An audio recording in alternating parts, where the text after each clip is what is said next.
Hello बच्चों, maths पाठशाला में आप सभी का स्वागत है। लास्ट क्लास में हमने हीरोन्स फार्मूला टॉपिक डिस्कस किया था और हीरोन्स फार्मूला हम क्यों यूज़ करते हैं जब हमें हाइट नहीं दी होती और we have to find the area of triangle, then we use Heron's formula, right, for finding the area of the triangle. ठीक है, तो आज हम उससे रिलेटेड कुछ और क्वेश्चंस करेंगे और इसके साथ साथ हम अपनी NCERT एक्सरसाइज भी सॉल्व करेंगे क्योंकि वो पेपर के लिए बहुत इंपॉर्टेंट होती है और आपके पेपर में वहीं से आपको क्वेश्चन पूछा जाता है।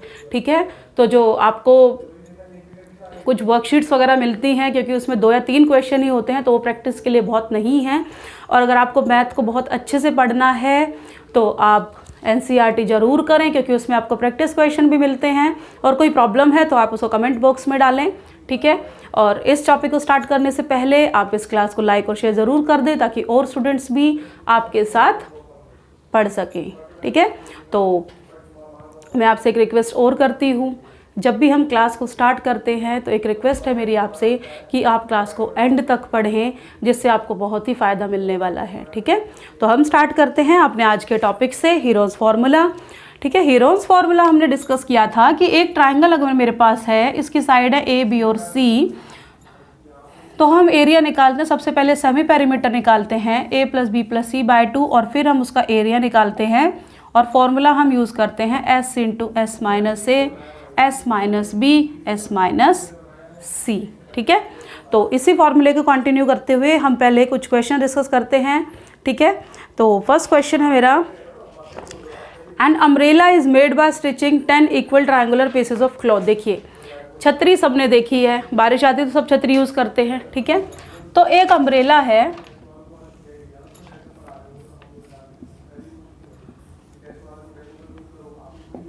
ठीक है, ये एक अम्ब्रेला है आपके पास, ये ट्रायंगल बनती है, एक ट्रायंगल फॉर्म में है। ये 50 सेंटीमीटर दिया आपको और ये आपको 20 सेंटीमीटर दिया। ठीक है, और क्वेश्चन क्या है मेरा कि मैंने इस छतरी को 10 इक्वल पीसेस में डिस्ट्रीब्यूट किया है। ठीक है, डिफरेंट कलर्स में, यानी कि एक कलर आपका मान लीजिए, ये मान लीजिए ग्रीन है, ठीक है, फिर ये मान लीजिए आपका ब्लू है, ठीक है, फिर ये ग्रीन आ गया। तो इस तरीके से हमने जो है इस छाते को बनाया है और टोटल पीसीज हैं हमारे पास कितने, 10 पीसीज हैं, राइट। तो आपको निकालना है how much cloth is required for making the umbrella, मतलब कितना कपड़ा आपको यूज़ करना पड़ेगा इस छाते को बनाने के लिए। ठीक है, देखिए सबसे पहली बात, ये साइड 50 है, ये आपको 50 दी गई है और ये आपको 20 दी गई है। ठीक है, इसका मतलब A मेरे पास 50 है, B भी 50 है और C मेरे पास 20 सेंटीमीटर है। तो ये तो मेरी डायमेंशन हो गई है। ठीक है, अब एक चीज़ ध्यान रखिए, इसने पूछा कितना कपड़ा हमें यूज़ करना होगा। ठीक है, देखो जब ये स्टेडियम में बारिश वगैरह आती है तो वो बारिश से एक वो पूरा का पूरा जो है उस स्टेडियम को ढकने के लिए कुछ लेकर आते हैं, प्लास्टिक का कुछ। ठीक है, तो उनको कैसे पता चलता है, क्योंकि वो उस स्टेडियम का एरिया निकालते हैं, उसको मेज़र करते हैं और उसी के अकॉर्डिंग उसको क्यों है ढकते हैं, बनाते हैं। ठीक है, अब मुझे क्या करना है, मुझे बताना है कि कितना कपड़ा यूज़ करना है। अगर मैं एक ट्राइंगल का एरिया निकाल दूंगी तो कितने ट्राइंगल बनी है, 10 बनी है, तो हम उसको 10 से मल्टीप्लाई कर देंगे तो मेरे पास इस अम्ब्रेला का एरिया आ जाएगा। ठीक है, अब सबसे पहले मुझे निकालना पड़ेगा सेमी पेरीमीटर। ठीक है, 50 + 50 + 20 / 2 और ये आ गया 120/2 एंड दिस इज 60 सेंटीमीटर। और ये क्वेश्चन आपका इंपॉर्टेंट भी है। ठीक है, नेक्स्ट इज, अब मुझे फॉर्मूला लगाना है A = S × S is 60, S - A 50, 60 - 50 and then 60 - 20। Solve करें, 60 × 10 × 10 × 40। अब देखिए इसको लिखे 10 × 2 × 3, 10 × 10 और ये 10 × 2 × 2। अब देखिए 10 एक बाहर आ गया, इसकी पेयरिंग से 10 बाहर आ गया और 2 से 2 बाहर आ गया और अंदर बचा 3 × 2 = 6। तो ये हो गया 200/√6 सेंटीमीटर स्क्वायर, क्योंकि एरिया है इसलिए मैंने सेंटीमीटर स्क्वायर लगाया है। अब मुझे एक बात बताएं, ये एक ट्रायंगल का एरिया है, मुझे कितने पीसेस चाहिए थे, 10 पीसेस चाहिए थे।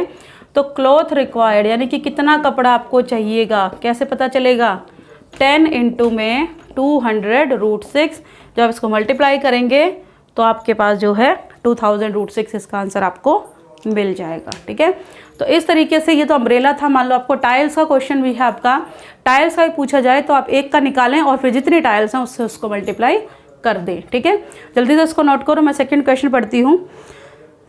एक त्रिभुजाकार बोर्ड है हमारे पास जिसकी डायमेंशन हमें दे दी है 5 centimetre, 12 centimetre and 13 centimetre and you have to find the cost of painting it at the rate of ₹30 per centimetre square.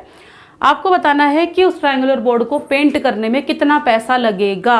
मतलब अगर 1 सेंटीमीटर को पेंट करने में 30 रुपये लगता है, 1 सेंटीमीटर स्क्वायर को पेंट करने में 30 रुपये लगता है, तो कितना पैसा लगेगा। ठीक है, एक बात तो क्लियर हो गई, सेंटीमीटर स्क्वायर दिया है, इसका मतलब एरिया हमें निकालना है। ठीक है, तो हम स्टार्ट करते हैं अपने क्वेश्चन से।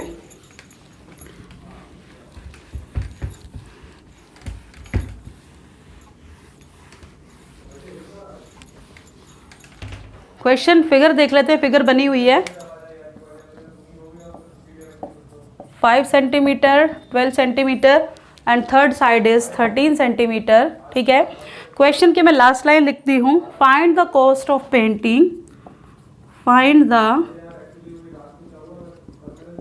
Cost of painting it at the rate of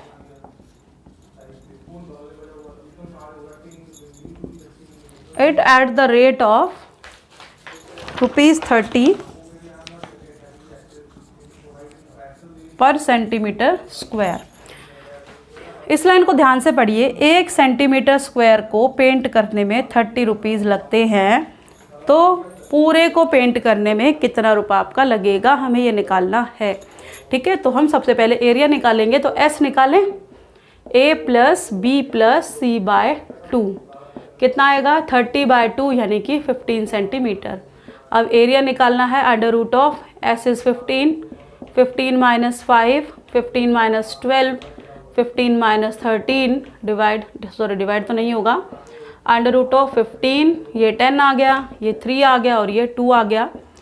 तो 15 को हम ब्रेक कर देते हैं 3 × 5 में, 10 को 5 × 2 पेयरिंग बनाएं, 5 बार, 3 बार और 2 बार, 5 3 × 15, 2 × 30 सेंटीमीटर स्क्वायर आ गया। ठीक है, अब देखिए हमारा जो मोल भाव हुआ तो क्या था, 1 सेंटीमीटर स्क्वायर को पेंट करने में 30 रुपये लगे, 1 सेंटीमीटर स्क्वायर को पेंट करने में 30 रुपये लगे। मुझे करना है 30 सेंटीमीटर स्क्वायर को पेंट, तो मतलब दोनों को मल्टीप्लाई कर दें तो मेरे पास कितने आ जाएंगे 900 रुपीज़। ठीक है, तो मतलब इस ट्रायंगुलर पोर्शन को पेंट कराने के लिए हमें कितने रुपए देने होंगे 900 रुपये। ठीक है, तो हम नेक्स्ट क्वेश्चन करते हैं ट्राई योर सेल्फ का। Find the area of isosceles triangle. Isosceles triangle यानी कि समद्विबाहु त्रिभुज। ठीक है, आइसोसेलेस ट्रायंगल हिंदी में समद्विबाहु त्रिभुज।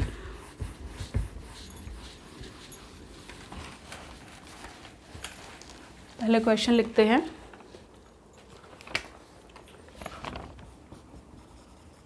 Find the area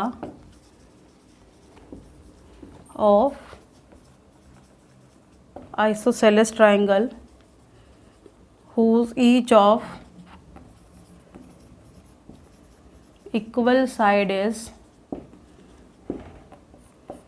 15 centimeter and third side is 12 centimetre. ठीक है, बात है आइसोसेलेस ट्रायंगल की। तो ट्रायंगल बनाते हैं पहले। आइसोसेलेस ट्रायंगल मतलब 2 sides equal, whose each of equal side is 15 centimetre, यानी कि 2 साइड्स इक्वल हैं तो दोनों साइड 15 हैं। ठीक है, और थर्ड साइड दे दी मुझे 12 और मुझे निकालना है इसका एरिया। तो हम निकालते हैं S = A + B + C/2 यानी कि 42/2, ये आ गया आपके पास 21 सेंटीमीटर। अब इसका एरिया निकालना है √of S × S - A, S - B, S - C। तो ये आ गया √21, 21 - 15, 21 - 15 एंड 21 - 12 इसको जस्ट सॉल्व करना है। 21 इंटू 6 इंटू 6 और ये कितना आएगा 9, ठीक है। अब ये बाहर आ जाएगा 6, 3 इंटू 7 इंटू 3 इंटू 3, 3 बाहर आ गया तो ये आ गया 7 3 जा 21, ठीक है। तो ये हमारा आंसर आ जाएगा। एक बार फिर से देख लेते हैं। 21 माइनस 5 6 और ये 9, 21 को ब्रेक किया 7 इंटू 3 में, 6 से एक 6 बाहर ले लिया तो एक 3 बाहर आ गया, 7 3 जा 21 यानी कि 18√21 centimetre square is your answer, ठीक है। सेम यही पैटर्न है आपका सेकंड क्वेश्चन। नेक्स्ट क्वेश्चन है आपका find the area painted in colour. आपको क्या बताना है, एक ट्राइंगल आपको दे दी जिसका डायमेंशन है 11 metre, 6 metre and 15 metre. You have to find the area. Find the area यानी कि आपको यही मेथड फॉलो करना है इस क्वेश्चन के लिए, जिसमें आपको ABC जो है सब पता है, ठीक है।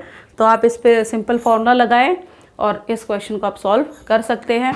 तो अब अगर आपसे किसी भी ट्राइंगल का एरिया पूछा जाए और अगर आपको हाइट नहीं पता है तो आप इस टाइप से उस क्वेश्चन का आंसर निकाल सकते हैं, ठीक है। इसके हम NCERT की भी एक्सरसाइज सॉल्व करेंगे, दैट इज़ एक्सरसाइज 12.1, ठीक है, जहाँ से आपको एक क्वेश्चन मिलता ही मिलता है पेपर में 2 नंबर का, ठीक है। और एक क्वेश्चन यहाँ से आपको 4 मार्क्स का मिलता है from exercise 12.2 in your exams, और वो क्वेश्चन है आपका 12.2 का लास्ट क्वेश्चन ट्रेपीजियम वाला, ठीक है। तो ये थी आपकी प्रैक्टिस शीट और we can say it worksheet, आपकी वर्कशीट नंबर 38, ठीक है। Thank you.